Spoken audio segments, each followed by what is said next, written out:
Hey guys, Austin Zulauf here, and what I want you to do is go ahead and clear all distraction that's around you right now. I want you to grab a pen and paper, take some really good notes on what I'm going to share with you today, because the training you're going to receive in the next few minutes could very well bring you your first $1 million inside of network marketing. I'm going to break it down in 5 simple steps that I call the 5 P's, step by step from start to finish, how to do network marketing and build your business like professionals do. And it's going to be very simple. You're probably going to have an aha moment, okay? And we're going to have some fun. There's so much smoke and mirrors inside of this industry. And I'm going to teach you how to just smoke the competition and look at them in the rearview mirror. We're going to have some fun. And then we're going to have a challenge that I'm going to pose to you at the end. So let's go ahead and get started. The 5 P's are prospect, pique, point, pass, and promote. We're going to go over each one of them in detail real quick. The only one we're not going to touch on is the first one, is prospect. And the reason why is I just did a Google Hangout just a few days ago, and I want you to go check that out because people are already seeing massive results worldwide, actually, from that video. So Google how to prospect offline. And I'll be the first video you see on Google and YouTube. Go ahead and check that out. I give 4 or 5 different methods on how to prospect. And then if you have any questions, feel free to look at the description and contact me one of the ways that I listed in the description. The next P is pique, okay? And what that stands for is pique interest. In network marketing, all you've got to do is pique someone's interest, not satisfy their interest.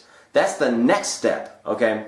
So whenever you pique someone's interest, you might want to grab 2 or 3 exciting pieces of information, things that piqued your interest about the product or service or opportunity you represent, and use those same pieces of information to pique other people's interest. Because selling is just a transfer of emotion.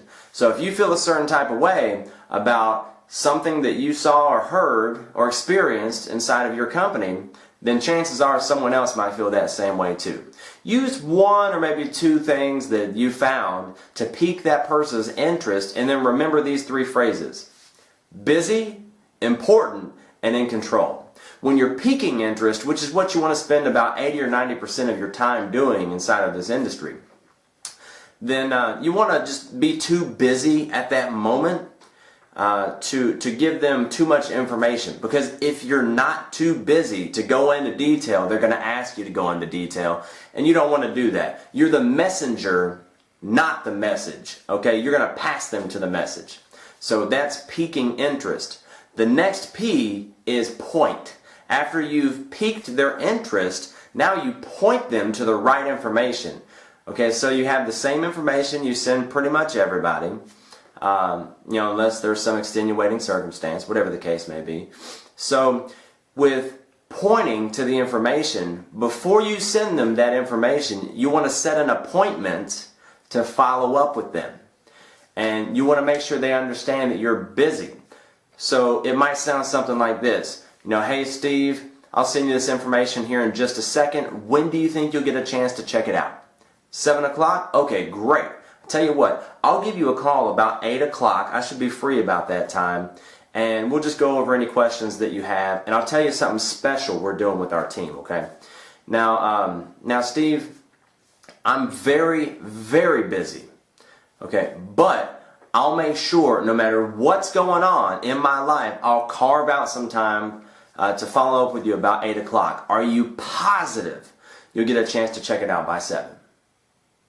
Now the reason why I'm going to say that is because I really want them to understand that I don't care what's going on. I'm making time for them at 8 o'clock. Okay?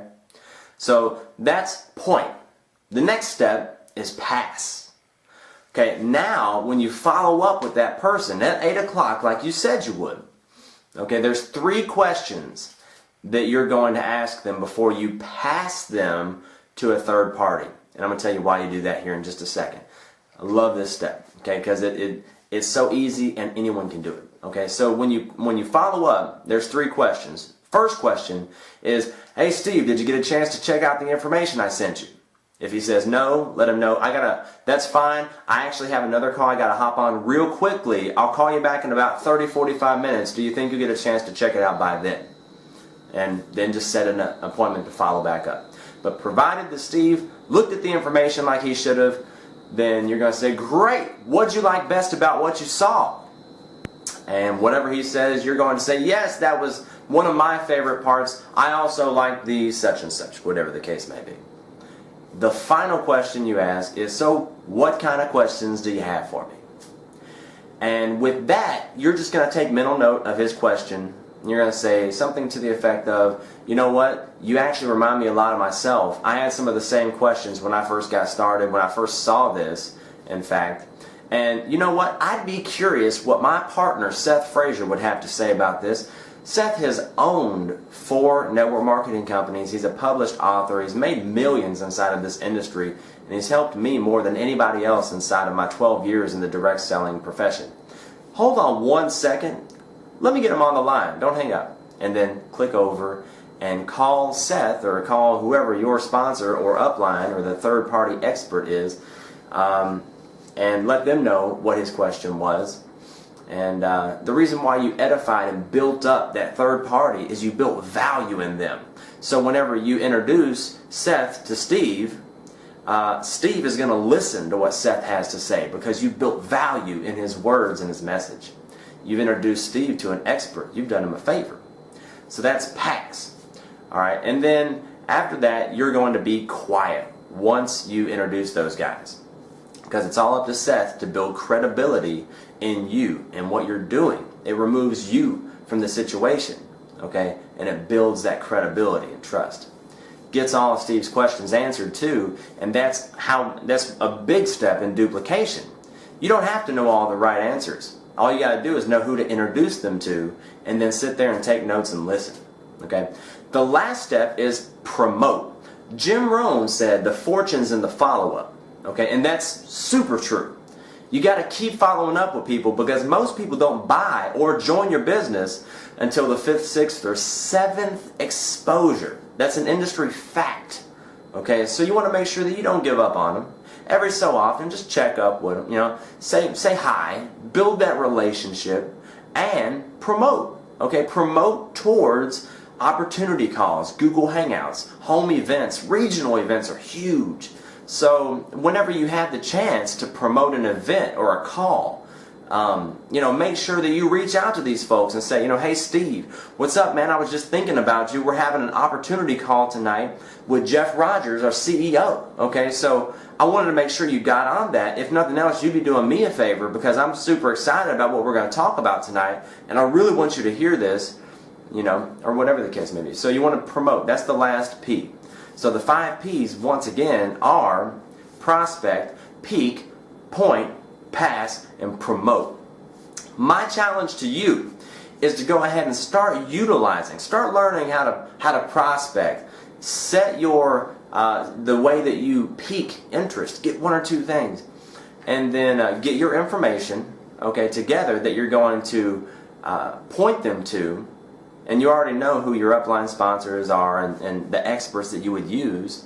Let them know that you're serious. The next 90 days, you're going to be using them for 3-way call after 3-way call. And then start promoting. Start promoting that conference call or Google Hangouts. Get a schedule together of all the different events that you can invite someone to and that you can promote. And my challenge to you is that if you're in network marketing, act like it. I'd be interested to see your comments, and if you have any questions or comments, please feel free to comment on my YouTube channel, and I'd love to hear from you, and I'll train on anything else that you guys would like to know. But using these 5 P's, you could definitely propel your network marketing career. Thanks, guys.